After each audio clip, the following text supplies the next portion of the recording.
So today we once again gonna go ahead with Own the Day, Own Your Life by Aubrey Marcus, or Marcus Aubrey as far as I remember. It's a pretty cool and amazing book about nutrition, and now it's also gonna be about binaural things, which is something that's pretty interesting and something that I wanted to talk about.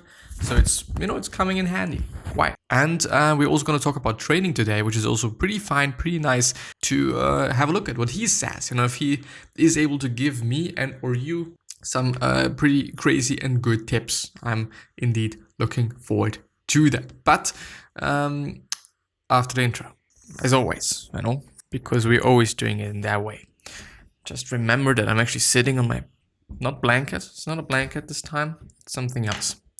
So I'm gonna have it there and hope that it is gonna let me, it is fine, I guess. But yeah, let's actually have a look at it. I'm not gonna make such a long recording today for both episodes, so I hope that I'm gonna be quite fast, because I feel like that I've wasted a lot of time today, which I've probably also done, and I don't like the feeling, I really don't. So we're just gonna go ahead with the binaural power nap. Sometimes I suspect that if most people snuck out after lunch and stopped working, it would have no visible impact on national productivity, because for so many people, nothing gets done after lunch anyway. It is, by the way, something that I'm seeing as well quite. High doses of caffeine for cognitive tasks or even motor performance. They have been shown to improve logical reasoning, reaction time, and immune function. But it is not something that good, isn't it?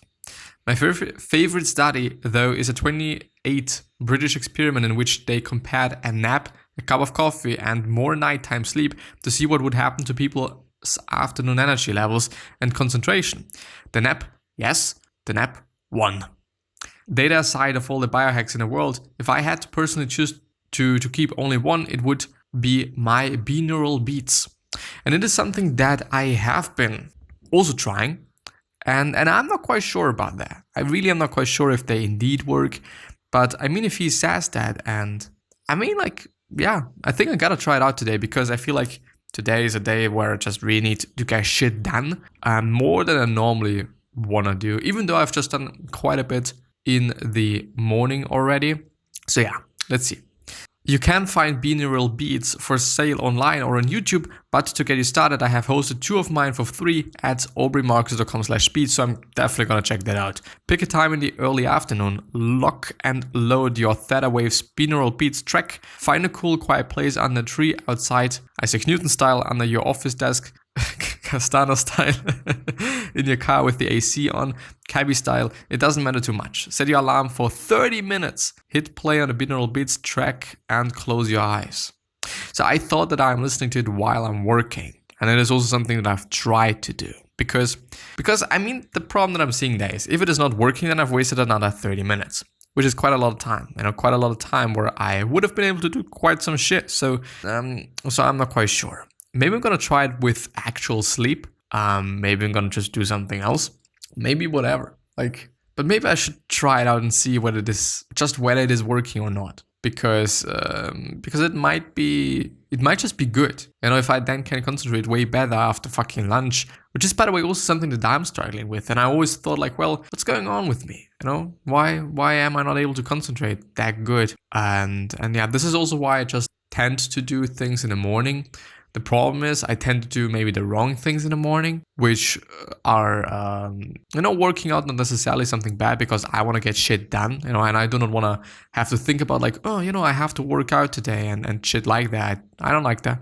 But yeah, anyway. But just because we're talking about working out, the next thing, chapter 10, is going to be about training. Unconventional training covers the use of the kettlebell, steel mace, sandbag, battle ropes, steel club, barbell. You can breathe a sign of relief now, my meathead friends. And the most old school of them all, body weight. Of them all, I'm sorry.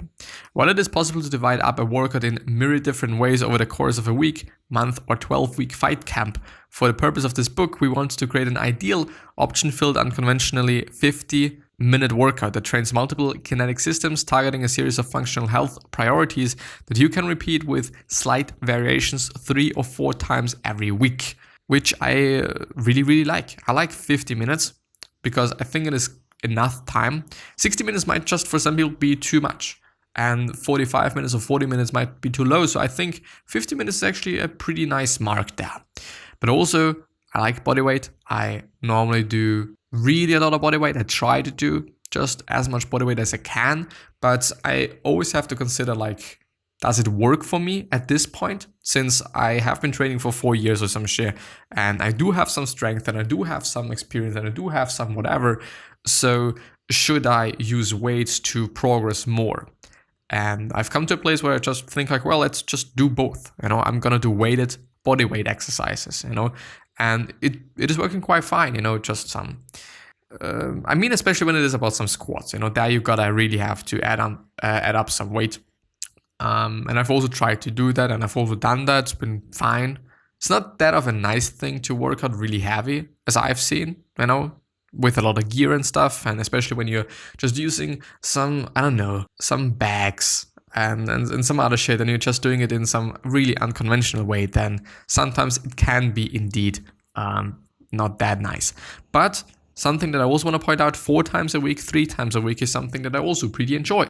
I know it always depends on, you know, what split you're having, if it is a full body split, if it is like just upper body, lower body and whatnot. I, by the way, do upper body and lower body. So on one day I'm going to have chest triceps and back biceps. And on the next day I'm going to have abs and legs. And that's quite it. Yes.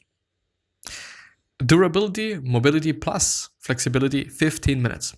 The goal of mobility and flexibility practices is to live pain-free and continue functioning for a long time to come. If you do nothing else, just getting up, moving around, putting your joints through a full range of motion and massaging out your muscles will increase your durability and lead to a longer, vibrant life. Yes, you can use some bowls therefore, you know, to just massage your muscles, or some black rolls. I do actually have one, but not able to find it, and it hurts. It's not nice, but it's cool. It works. Cardio, 10 minutes.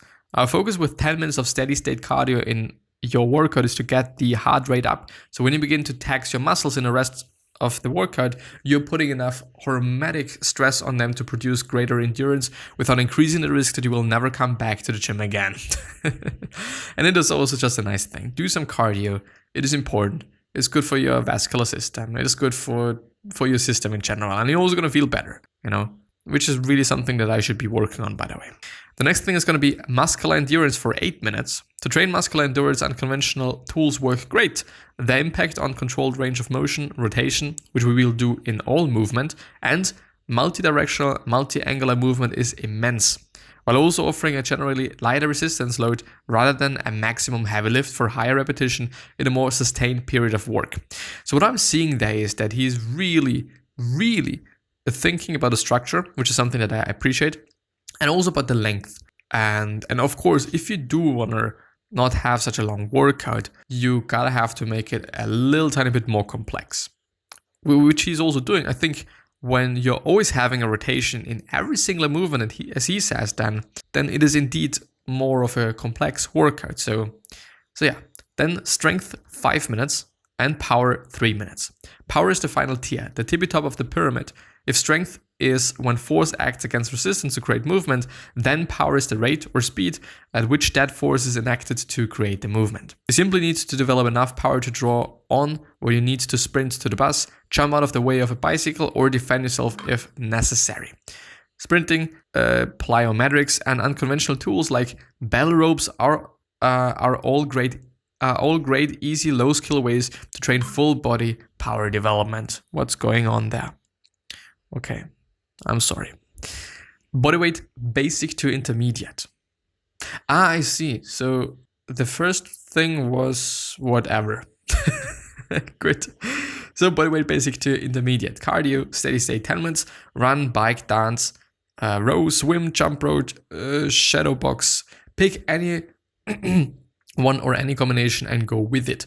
I sometimes do shadow boxing. This is also one of the reasons why I'm having this towel there, because I'm using it as a just boxing bag, which, you know, you should really, really focus on your shoulders there and really focus on hitting it and not hitting it just too much because you're gonna fucking punch the closet, and also not just ripping off your fucking shoulder, which can happen. if you just do it in a very bad way. And also really something to think about. Mobility 10 minutes. The following drills should be performed in a circuit fashion for as many rounds as possible in the allotted time.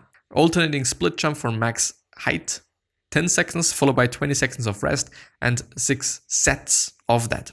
Then frog push-ups. I don't know what frog push-ups are. Well, anyway, 5 seconds down and 5 seconds up. So it's a 5 seconds cadence, as people say, which is 5 sets of 3. Alternate between the following 2 exercises: 4 sets plank, 40 seconds, and then 20 seconds rest. Sit through, and 40 seconds then, and 20 seconds rest. Stretching, release 5 minutes, kneeling, hip flexor stretch, and then kettlebell intermediate to advanced. To really take your training to the next level, you'll need additional resources beyond this book. Check out onitacademy.com for some ideas on where to get started, which is basically the company, or by the way, the company of Aubrey, Marcus. I think it's Aubrey. But yeah, I quite like it. It seems to be really, because I'm not seeing a lot of rest, which is something that I like personally. This is also one of the reasons why I'm doing supersets, because I do want to sweat, When I'm just working out, I do want to sweat. And I do want to feel like that my heart is going. I do want to feel that I'm actually doing something. I don't want to just, lift some weights and then that's quite it. But of course, if you're lifting really heavy weights, then you're going to feel that. And you're also going to feel that in your system. And you're probably also going to breathe relatively heavily. But, I'm more to the athletic and more to the athletic endurance stuff. Even though I'm just really not good at endurance, I just, I want to feel athletic. This is my point. It's not about endurance, really not. Forget about that. At least for me, like, even though it is smart, and I also like to just ride my bike and shit for 2 hours or some shit, when I'm having the time, of course, and yeah, that stuff. The 11th chapter, and this is probably gonna be the last one. I don't know. Reset and reconnect. It actually matters a lot less what you do and much more that you simply do something social. Okay, whatever it is, be around people and be present while doing so. Choosing to intoxicate after training is potentiated by the fact that you're likely going to be mildly dehydrated, meaning that you're going to have less blood volume.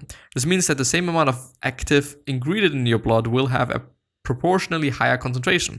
With alcohol, you're going to have nothing in your stomach to slow down the absorption rate, so you won't need as much to drink to get the buzz you want. And with liver glycogen, whatever, levels too much lower after workout, the sugars in alcohol will metabolize easier, which means that a glass of wine is not that bad for you at all.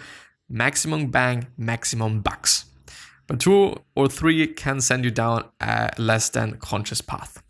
Well, yeah, I've actually never thought about it in that way, but I also wonder. Like, I do not want to suggest that. I do not want to suggest people to work out and then immediately afterwards, because it is the smartest thing to do, just drink some fucking alcohol. Like, I don't know. I mean, alcohol per se and building muscle, they are not the biggest and baddest, combination. Let's put it like this. So I don't know.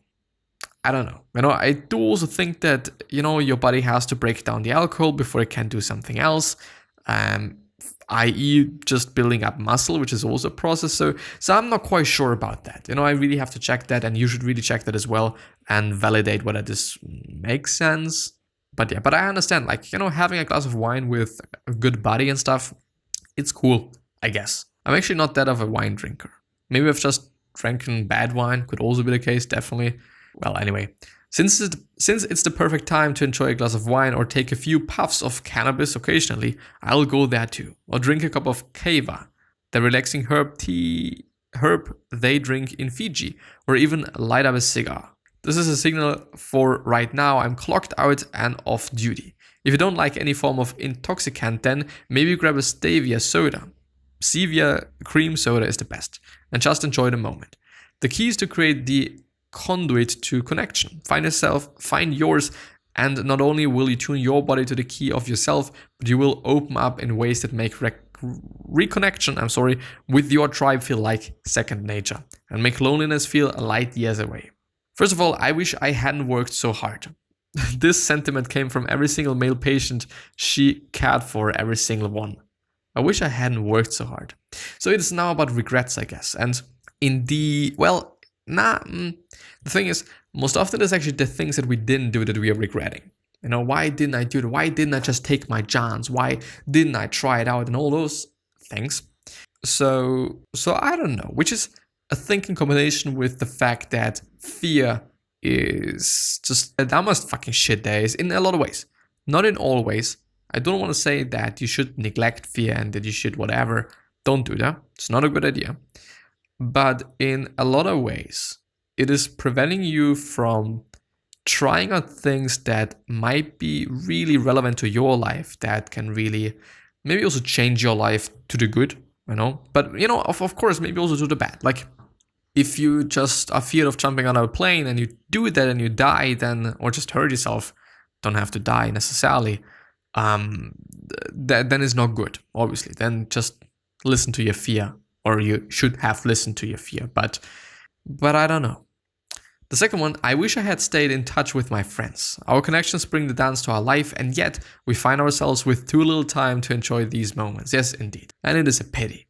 It really is a fucked up thing, you know? Really, and, you know, this is something that comes from my fucking heart, to be honest. Care about the people that are around you. Just had to say, I'm sorry, by the way. Care about the people around you and really try to spend as much time with them as you possibly can. Of course, you shouldn't also be like, okay, you know, I'm going to spend as much time as I can with my buddies and therefore do nothing else. You know, you're also not going to necessarily be happy, you know, so you really also should have a look at your long-term happiness, which means that do things for your long-term happiness, whatever it might be, which is going to be including, okay, hanging out with your buddies and doing this and doing that. Of course, something that I also do want to point out is that if you really want to do something in your life, if you really want to build something, then maybe there's not that much time in certain periods of times for hanging out with your buddies, going to parties, doing whatever the fuck. So yeah, really also something I think to think about. Yeah. So I don't know, like I think always mapping your actions to your ambitions and to your dreams and to your goals makes sense. But yeah, so I'm gonna end the episode there, and it is loading, of course it is loading. And afterwards I'm probably gonna learn, even though I have to do some maths work, but I feel like I just need to memorize that shit. Like it's not only about memorizing, which is something that's quite good. On the other hand, I just also don't feel like learning it then if I don't have to memorize it. If it is like just, yeah, I mean, I get it and I've already got it and stuff, then yeah, I don't know. It's strange and it is fucked up, I guess. But yeah. I like actually my haircut today. I don't know how I've got that in that way because I'm normally not having it. Even though it is just really not perfectly in the middle, it's just some shit. But I don't know also how to fix that. This is kind of the other problem. Well, yeah. Yeah, how are you doing? Hope you're doing fine. Well, you know, the question of the day, I could actually just also go ahead.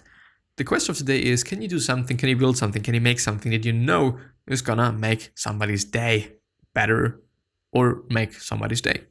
Yeah, and with that being said, I am hopefully going to see you the next time, so I wish you the best health, of happiness, and also success, and also hope that you're going to remind yourself and you're going to be remembered, which basically means your legacy, and basically means just being a nice person, and then also being remembered as a nice person, which is a good thing.